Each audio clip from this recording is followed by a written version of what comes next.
Y otro pastor me dijo, hermana, estamos con usted. Cuando él me dijo así y le vi los ojos, yo dije, esto es más complicado de lo que yo misma me estoy imaginando. Y yo me asomé donde él se encontraba, que le vi los pies, un poco de gente, médico y todo alrededor.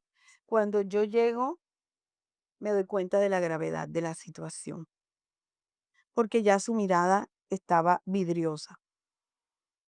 Pues eso fue un impacto para mí, porque no iba preparada, ni emocional, ni física, ni materialmente, no iba preparada para un impacto de eso.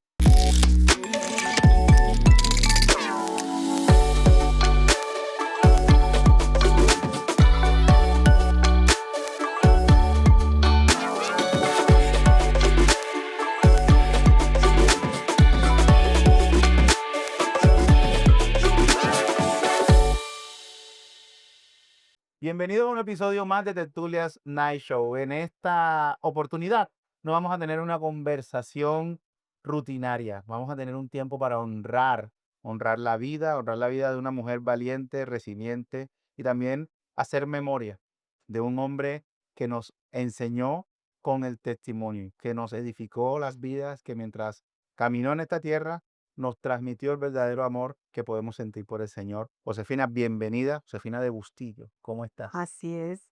Gracias, Pepe, por la invitación. La verdad que no estoy acostumbrada a este tipo de eventos, pero te agradezco por haber confiado en que podría aportar algo positivo y ser de bendición para personas que puedan ver este, esta grabación. Y bueno, de eso se trata. Así es. Y vamos a edificar en el nombre de Jesús. Así es, así Bueno, es. empecemos primero, Josefina. ¿Quién es Josefina? Bueno, Josefina Puerta López fue una mujer que nació aquí en Cartagena, de una familia sabanera. Mi familia materna es de San Antero, Córdoba. Mi familia paterna sí es de aquí de Cartagena. Em, Estudié mi bachillerato, mi primaria, bachillerato, universidad. Soy administradora de empresas turísticas. Trabajé con el Estado en la rama judicial. Me pensioné trabajando en los juzgados laborales. Duré 40 años con la rama y voy a cumplir 3 años de pensionada. Me casé en el año 1988, el 23 de diciembre, con un hombre que sé que Dios escogió para mí. Al principio, cuando tú piensas en tu vida y ves muchas cosas, se te dificultan muchas cosas en el diario vivir, piensa que de pronto escogiste mal, pero no, después te das cuenta que efectivamente el tener dificultades no es que estén mal las cosas, sino que todo tiene un plan y un propósito de Dios en nuestras vidas. Así que yo el 23 de diciembre cumplí 37 años de haberme casado con quien fue en vida mi esposo, Javier Nicolás Bustillo Pertús, un hombre que podría describir como un hombre juicioso en lo académico, un hombre dinámico, soñador, un político eficiente, eh, honesto y honrado.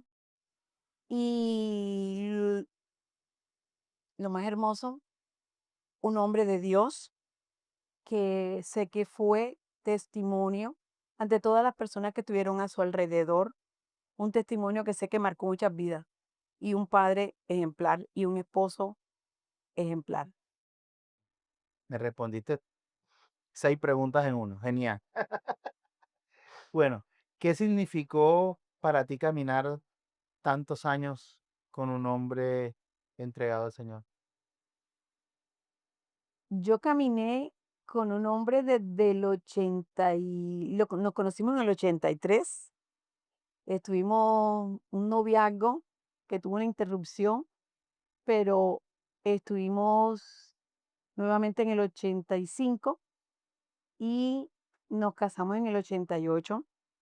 Ya era un hombre muy, muy ágil, muy dinámico, participaba en muchas cosas y eso me fue enseñando yo soy un poco más tranquila, yo soy un poco más de casa, reposada, pero socialmente era muy activa también y era un hombre que pertenecía a la Cámara Junior, le gustaban todas las actividades de liderazgo.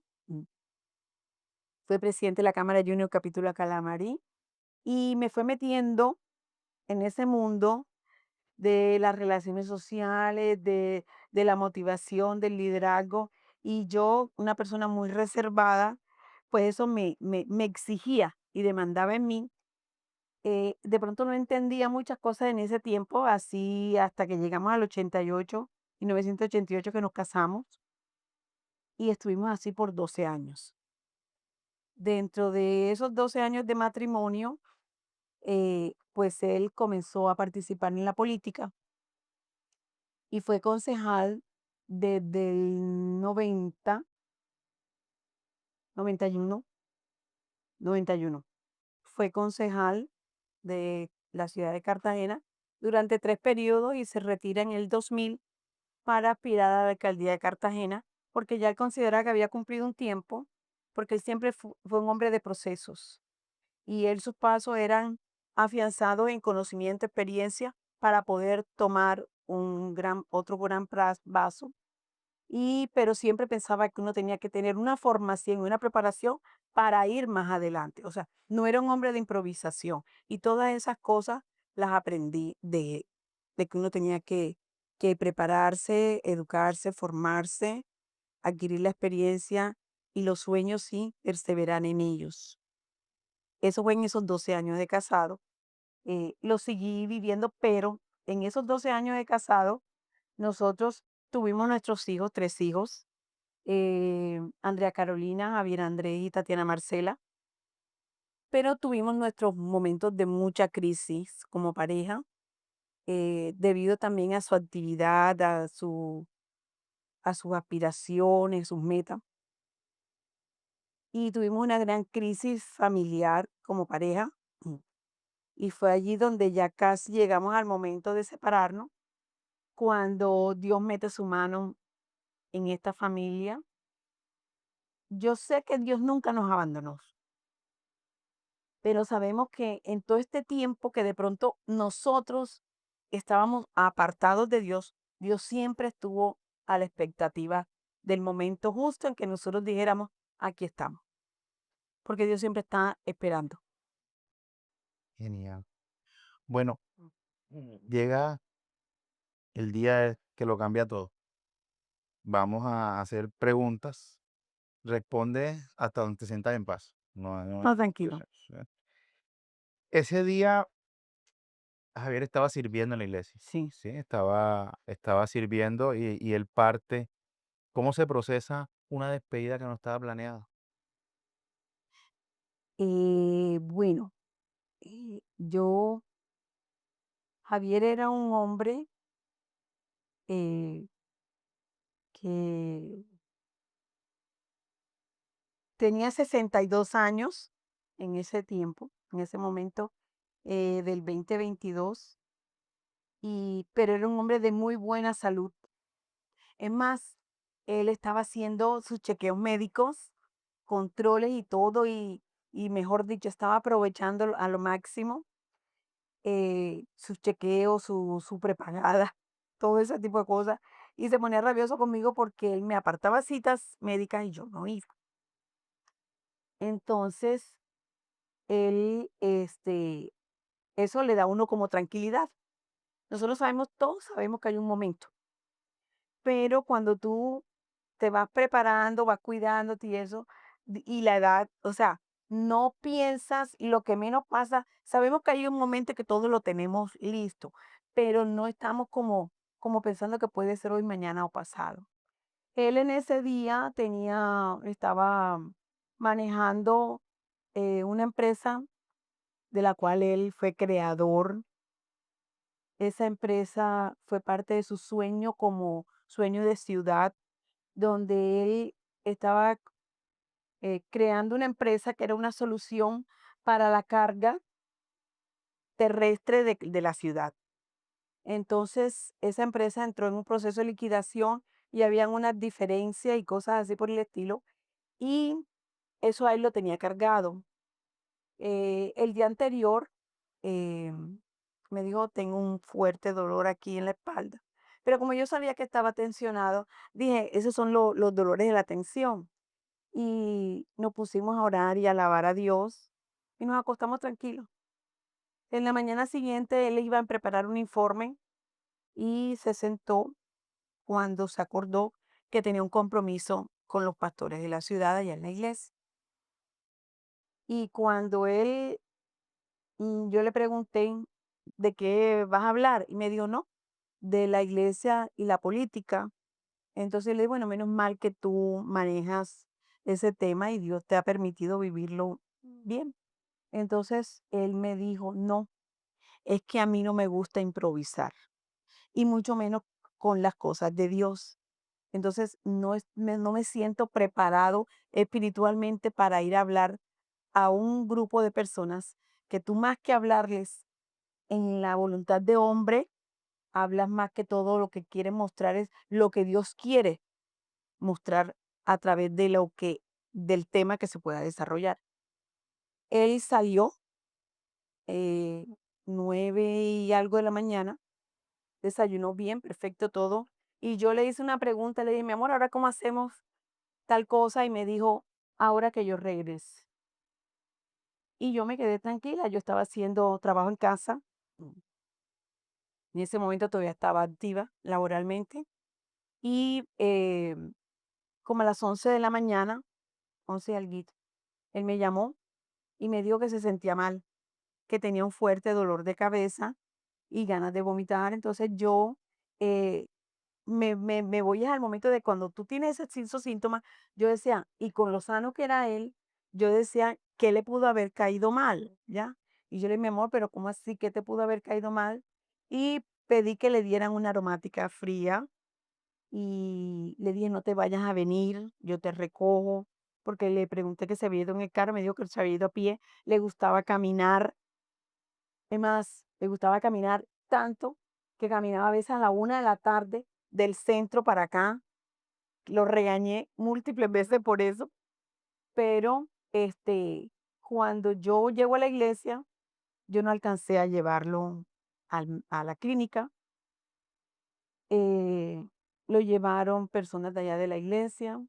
Cuando llego al hospital, que me demoro parqueando y eso, me dijeron, no, no puede entrar, pero yo me metí porque ya hay personas adentro. Pero te cuento que en todo esto, te estoy contando detalles porque en todo eso, lo último que yo me podía imaginar era cuál era la realidad de lo que le había pasado. O sea, yo veía un malestar, yo decía, ¿qué tendrá? ¿Qué pasará? Se está poniendo mal, de pronto va para el hospital. Sí, claro, llévenlo al hospital. Y cuando yo entro, mm, una de las personas que fue Luma me dijo, José. Y yo le dije, hola Luma, ¿cómo estás? ¿Dónde estás? Me dijo aquí. Y otro pastor me dijo, hermana, estamos con usted. Cuando él me dijo así y le vi los ojos, yo dije, esto es más complicado de lo que yo misma me estoy imaginando. Y yo me asomé donde él se encontraba, que le vi los pies, un poco de gente, médico y todo alrededor. Cuando yo llego, me doy cuenta de la gravedad de la situación, porque ya su mirada estaba vidriosa. Pues eso fue un impacto para mí porque no iba preparada, ni emocional, ni física, ni materialmente, no iba preparada para un impacto de eso. Pues lo primero que yo hago es irme a un rincón y llorar. Yo tenía ganas de gritar, la verdad que se tenía ganas de gritar y literalmente hubo un momento en que lo hice, pero no escandalosa ni nada, sino que me arrodillé y le dije, fue Jesús, Jesús, Jesús, como buscando fortaleza para vivir lo que yo sabía que venía. ya de ahí lo pasaron a UCI. Eh, Cuando llega el neurólogo, pues él nos revela a través de un TAP la gravedad del ACV que le había dado. Pues imagínate, yo tengo 3 hijos, mi hijo estaba trabajando en casa, mis 2 hijas trabajando en Bogotá. Entonces yo decía, ¿cómo les digo a unas chicas que están por fuera para que no se derrumben en un tiempo que tienen que venir de tan lejos, venir en avión? Entonces, lo que a mí se me ocurrió, yo sentada allí como procesando todo, ensimismada en mí y pidiéndole a Dios siempre, Señor, ayúdame. Y lo que hice fue que llamé a mi yerno y le dije, Javier está hospitalizado, lo van a meter a UCI y la situación es bastante delicada. Dile a ellas eso, que necesito que venga. Y pues así fue que hicimos. Y él fue hospitalizado en UCI por 10 días. 10 días. ¿Cómo, cómo hiciste para enfrentar ese silencio en casa de su ausencia? ¿Cómo lo procesas?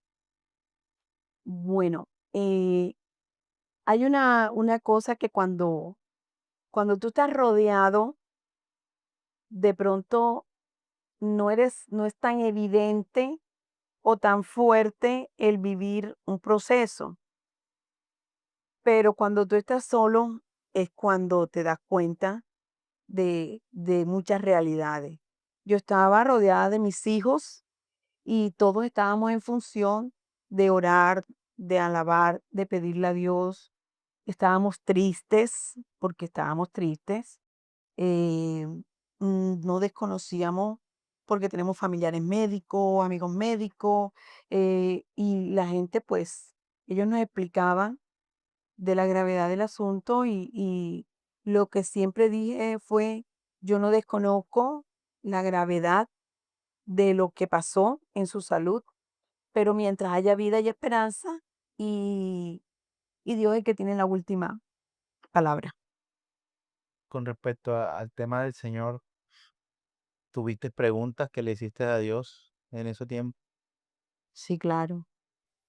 Yo, yo siempre he tenido una forma como de, Dios me ha ido enseñando a través del tiempo, a- se ha ido revelando en mi vida, pero la forma como yo he ido manejando mi relación con Dios a través del tiempo es que lo primero que me di cuenta es que tú no tienes que buscar desahogarte ni llevar tu problema con otra persona.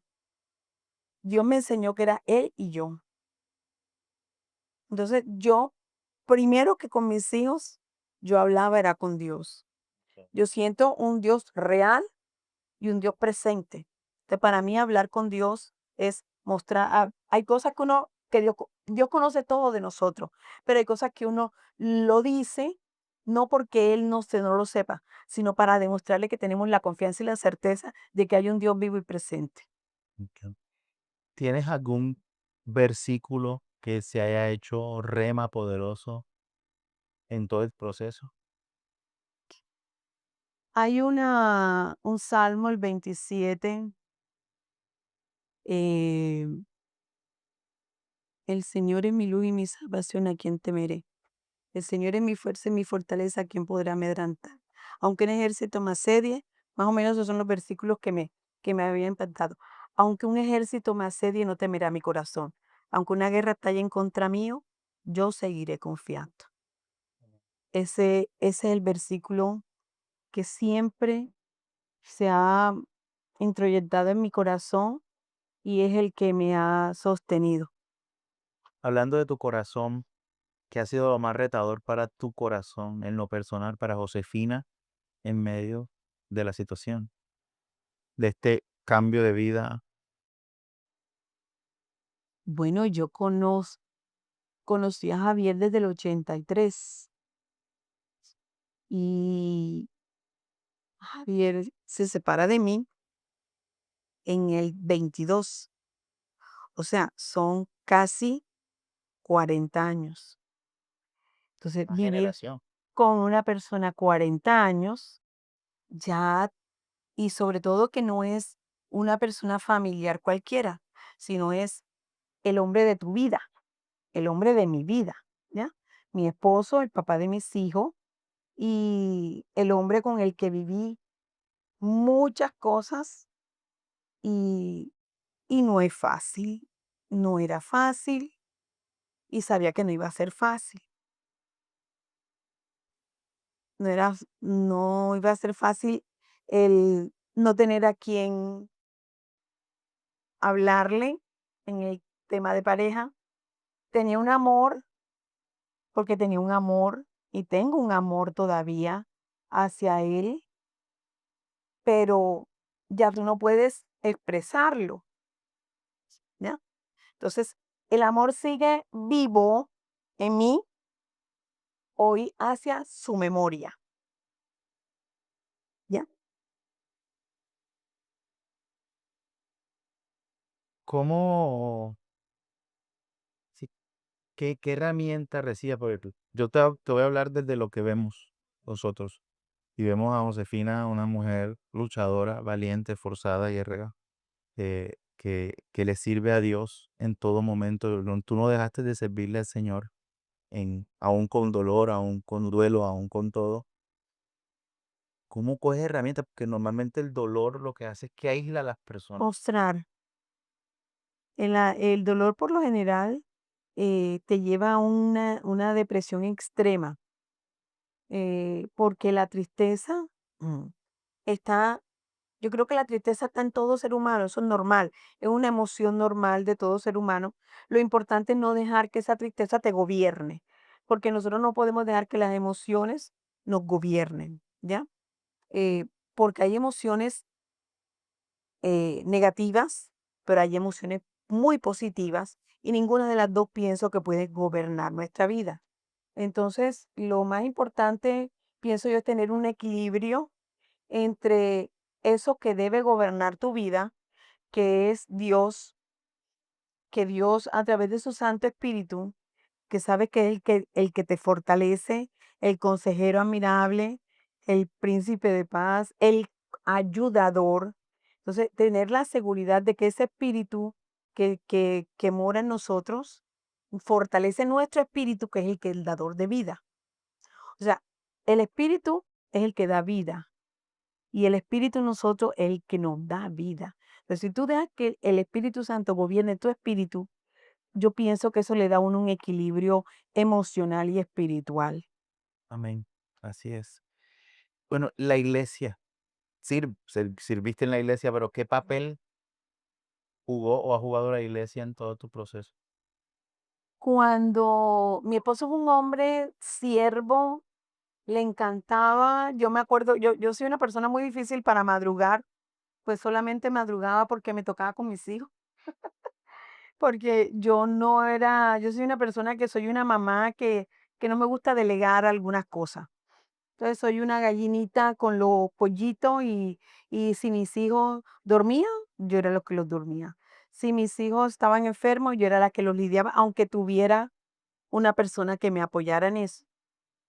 Y eso me llevaba a ser como un poco controladora en el aspecto de mi ambiente familiar. Eso hace que eh, yo lo veía a él servir, servir. Entonces, cuando él le decía 7 de la mañana, antes era 6 de la mañana, el horario de servicio, yo le decía, ay, no, yo no puedo ir a esa hora, que no sé qué.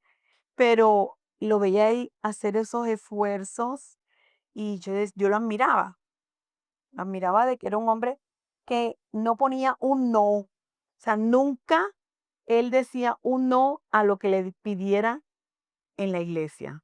Entonces, todo eso me fue enseñando a mí. Ya, yo servía y todo, pero no tenía ese nivel de compromiso que voy teniendo después o de involucramiento que voy teniendo después porque me motivó, uno, el amor hacia él, primero el amor a Dios, saber que Dios era quien me iba cada día ayudando a salir adelante, después el amor a Él, y por esos 2 amores, y por el tercer amor a mis hijos, eh, yo dije: "Yo no puedo desacreditar el poder de Dios en mi vida". Bueno, hablando de madre, eres madre, abuela y abuela también. Abuela, sí tengo 2 hermosos nietos. ¿Cómo cambió tu relación con los 3 hijos después de que Javier Sí, ya no está? Javier, yo siempre fui una mamá muy cercana. Javier, de pronto, por la formación, no lo fue al principio, pero cuando Javier conoció del Señor, fue un hombre que dio un vuelco familiar total. Fue un hombre muy afectuoso, muy amoroso, un hombre que dialogaba, un hombre que Dios le dio tanta sabiduría para eh, guiar a sus hijos en ese camino de la vida. Y sus hijos estaban pequeños cuando conocen del Señor, 9 años y medio, 6 años y medio, 3 años y medio. Y para la gloria de Dios, eso pienso que es lo más importante que Dios hizo en mi vida, que metió su mano tan temprano que mis hijos tuvieron la oportunidad de ver un hombre diferente, un hombre ya un padre totalmente cambiado, un esposo totalmente transformado, un siervo de Dios. Entonces, todas esas cantidades de cosas que surgieron, que sucedieron en nuestras vidas y que nos impactaron, llevaron a mis hijos a tener una excelente relación con su papá, pero ellos conmigo tenían buena relación. Entonces, cuando cuando él estaba vivo, pues nosotros hablábamos mucho como familia. Nosotros los domingos nos gustaba ir al de 11 por eso, servicio de 11, porque nosotros nos poníamos, desayunábamos en la salita y todos hablábamos hasta que decíamos, ya hay que irse a bañar porque vamos para la iglesia. Entonces hablamos de temas de la iglesia, de Dios, porque él era un hombre muy formado y me encantaba cómo te podía brindar ese contexto histórico de un pasaje bíblico. O sea, es una sabiduría que uno... Entonces, yo no soy ese tipo de persona, pero tenía mi amor a Dios y mi deseo de servirle. Eso me llevó y me motivó a involucrarme más con la iglesia y mi relación con mis hijos sentía más responsabilidad porque ya no estaba la figura paterna para decirles en el momento en que ellos quisieran hablar con él, papá tal cosa, porque mis hijos se hablaban mucho con él. Entonces sentía que me tocaba a mí mayor responsabilidad en ese aspecto. Preguntas cortas, respuestas súper cortas. Dios para ti hoy es Sustentador, el matrimonio fue tu matrimonio. hermoso, El dolor de la pérdida te enseñó. me transformó, La iglesia representa. fundamentó en mi vida, apoyo, La expresión la esperanza eterna es.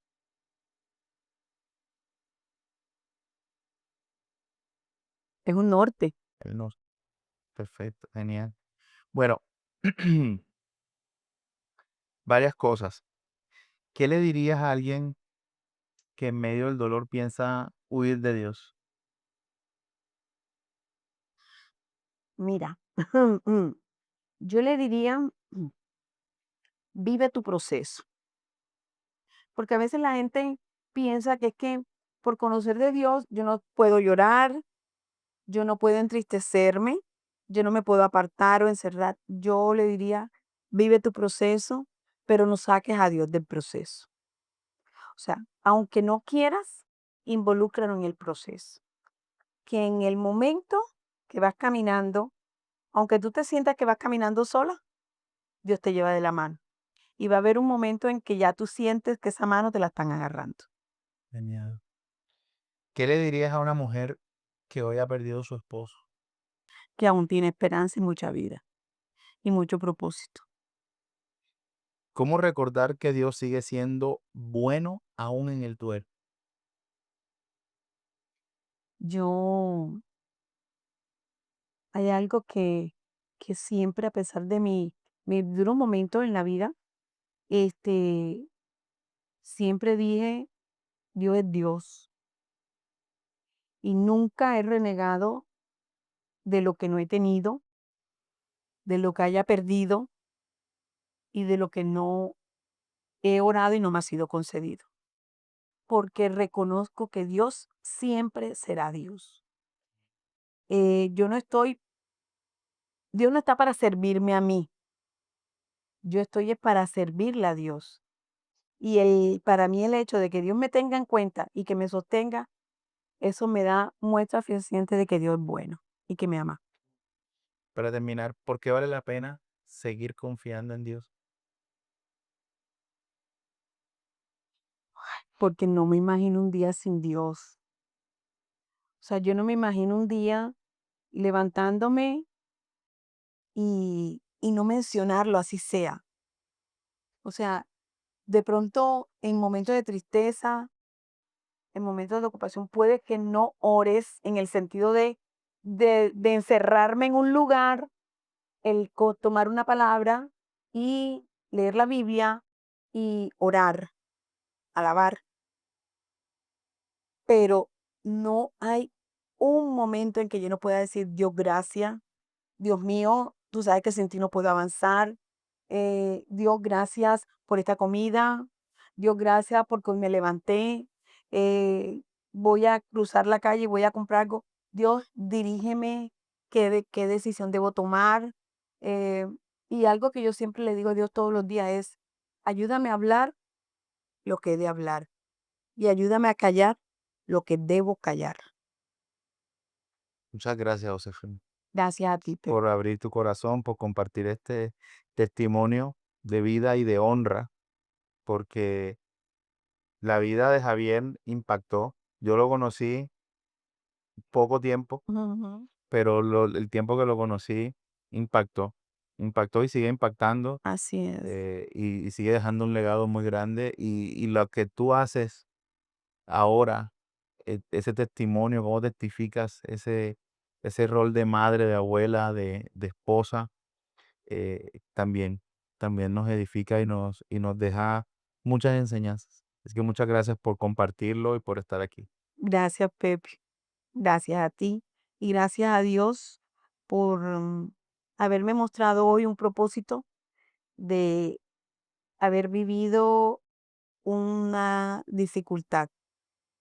Y pienso que las dificultades que son pruebas, eh, lo más importante no es postrarse en eso, sino entender cuál es el propósito de ellas. Y solamente en la prueba es como tú te das cuenta de lo que estás hecho, porque no es en la abundancia, es en la limitación. Entonces, cuando te demanda algo que tú a veces ni crees que lo tienes, ya sea capacidad o sea algo material, en la prueba es donde se evidencia ese verdadero material del que estás hecho, del que Dios te hizo. Gracias. Si llegaste hasta aquí, comparte este video y recuerda que Dios nunca abandona a los suyos. Él siempre está Amén. al pendiente de nosotros. Gracias por seguirnos y este fue un episodio más de Tertulias Night Show.